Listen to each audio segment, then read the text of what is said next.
தாவேக்கு அரசமைய ஆதரவு கொடுத்தவர்களுக்கும் கூட முதலமைச்சர் இப்பொழுது அமைச்சரவையில் இணைந்து செயல்படுவதற்கான ஒரு வாய்ப்பை வழங்கியிருப்பதும் அரசியல் ரீதியாக அவர் எந்த அளவு நட்புறவை விரும்புகின்றார் என்பதை எடுத்துச் சொல்லும் விதமாகத்தான் இருக்கின்றது.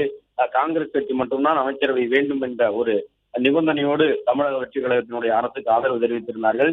மற்றபடி இந்திய யூனியன் முஸ்லீம் லீக்கோ விடுதலை சிறுத்தைகள் கட்சியோ கூட அமைச்சரவையில் பங்கு வேண்டும் என்பதற்கு அழுத்தம் திருத்தமாக வலியுறுத்தி அந்த முடிவின் அடிப்படையில் ஆதரவு கொடுக்க வந்த கட்சிகளாக இல்லை. கூட்டணி கட்சியாக அவர்கள் வெளியில் இருந்து ஆதரவு கொடுப்போம் என்று சொல்லியிருந்தார்கள். குடியரசுத் தலைவர் ஆட்சி அமைந்துவிடக் கூடாது என்பதற்காக அந்த நிலைப்பாட்டை எடுத்திருந்ததாகவெல்லாம் சொல்லியிருந்தார்கள். இந்த சூழ்நிலையில் தான் இப்பொழுது தமிழக வெற்றி கழகத்தினுடைய அரசு கூட்டணி அரசாக மாறி இருக்கின்றது. காங்கிரஸ் இடம்பெற்றிருக்கின்றது. இன்னும் 2 உறுப்பினர்கள் இடம்பெறுவதற்கான வாய்ப்பு இருக்கக்கூடிய சூழ்நிலையிலே அந்த 2 உறுப்பினர்களில் ஒருவர் இந்திய யூனியன் முஸ்லீம் லீக்கிலிருந்தும் மற்றொரு உறுப்பினர் விடுதலை சிறுத்தைகள் கட்சியிலிருந்தும் வருவதற்கான வாய்ப்பு தமிழக வெற்றி கழகத்தினுடைய தலைமை எதிர்நோக்கி இருக்கின்றது.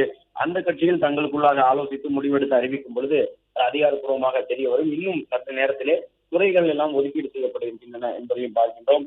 அந்த துறைகளில் யார் யாருக்கு என்னென்ன துறைகள் ஒதுக்கப்பட்டிருக்கின்றன என்பதையெல்லாம் உணர்ந்து கொள்ள முடியும்.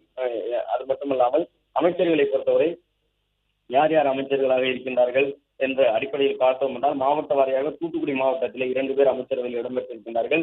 ஈரோடு மாவட்டத்திலே 2 அமைச்சர்களாக இடம்பெற்றிருக்கின்றார்கள். நாமக்கல் மாவட்டத்திலே 3 பேரும், கோவை மாவட்டத்திலே 2 பேரும், மதுரை மாவட்டத்திலே 2 பேரும் அமைச்சர்களாக இடம்பெற்றிருக்கின்றார்கள்.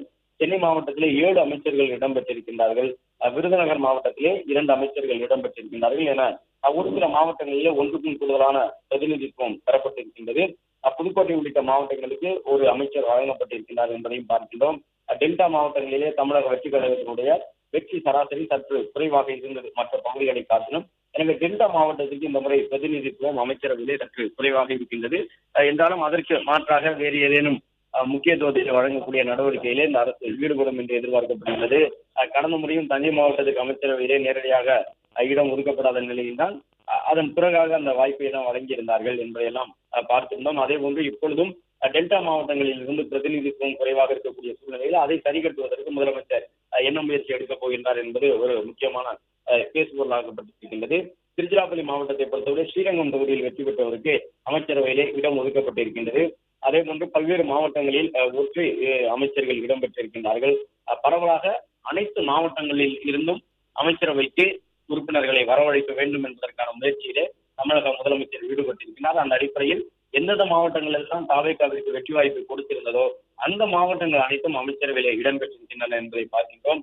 அது மட்டுமல்லாமல் இந்த அமைச்சரவையிலே சமூக வாரியான பிரதிநிதித்துவத்தை பார்த்தோம் என்றால் இஸ்லாமியர்களுக்கு பிரதிநிதித்துவம் வழங்கப்பட்டிருக்கின்றது. புதுக்கோட்டை மாவட்டத்திற்கான பிரதிநிதித்துவம் சிறுபான்மை சமூகங்களை சார்ந்தவர்களுக்கு வழங்கப்பட்டிருக்கின்றது. அதே போன்று பிராமண சமூகத்தை சார்ந்தவர்களுக்கும் இருவருக்கு அமைச்சரவையிலே இடம் கிடைத்திருக்கின்றது என்பதை பார்க்கின்றோம்.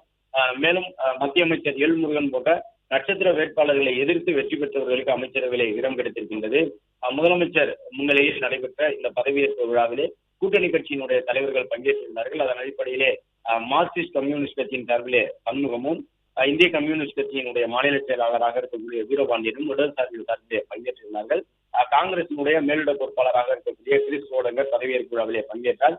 விடுதலை சிறுத்தைகள் கட்சி விரைவில் அமைச்சரவையில் இணையும் என்று எதிர்பார்க்கப்படும் நிலையில் விடுதலை சிறுத்தைகள் கட்சியினுடைய தலைவர் திருமாவளவனும் இன்றைக்கு நடைபெற்ற அந்த நிகழ்விலே பங்கேற்றிருந்தார். பதவியேற்பை பங்கேற்று பார்வையிட்டார்.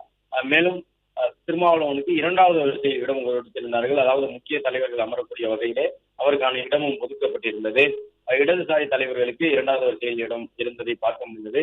எனவே கூட்டணி கட்சியினுடைய தலைவர்கள் அனைவருமே 2வது வரிசையில் இடம் பிடித்திருந்தார்கள். அதாவது அவர்களுக்கு முக்கியத்துவம் தரக்கூடிய விதமாக அது எடுக்கப்பட்டிருந்தது. ஆளுநர் அர்லேக்கருக்கு மலர் குத்து வழங்கி முதலமைச்சர் தன்னுடைய வரவேற்பை வழங்கியிருந்தார். அதன் பிறகுதான் புதிய அமைச்சர்களுக்கான அந்த பதவியேற்பு நிகழ்ச்சி தொடங்கியிருந்தது. வழக்கம் போன்று ஆளுநர் மாளிகை இந்த முறையும் வந்தே மாதரம் பாடலை இசைக்கவிட்டு அதன் பிறகுதான் பதவியேற்பை தொடங்கியிருந்தார்கள். அவர்களுடைய தலைமையில் நடைபெறக்கூடிய நிகழ்ச்சி, ஆளுநர் மாளிகை சார்பில் ஏற்பாடு செய்யக்கூடிய நிகழ்ச்சி, முதலமைச்சர் பதவியேற்பாக இருந்தாலும் சரி, அது ஆளுநர் மாளிகைக்கு வெளியில் நடைபெற்ற நிகழ்ச்சியாக இருந்தாலும் ஆளுநர் மாளிகை தங்கள் தரப்பில் நடைபெறக்கூடிய நிகழ்ச்சிகளின் பொழுது இதுபோன்று பாடல்களை ஒளிபரப்புவதுதான் வழக்கமாக இருக்கும். அந்த அடிப்படையிலே இன்றும் கூட வந்தே மாதரம் பாடல் இசைக்கப்பட்டு அதன் பிறகு தேசிய கீதம், தமிழ் தாய் வாழ்த்து உள்ளிட்டவையெல்லாம் இசைக்கப்பட்டிருந்தன.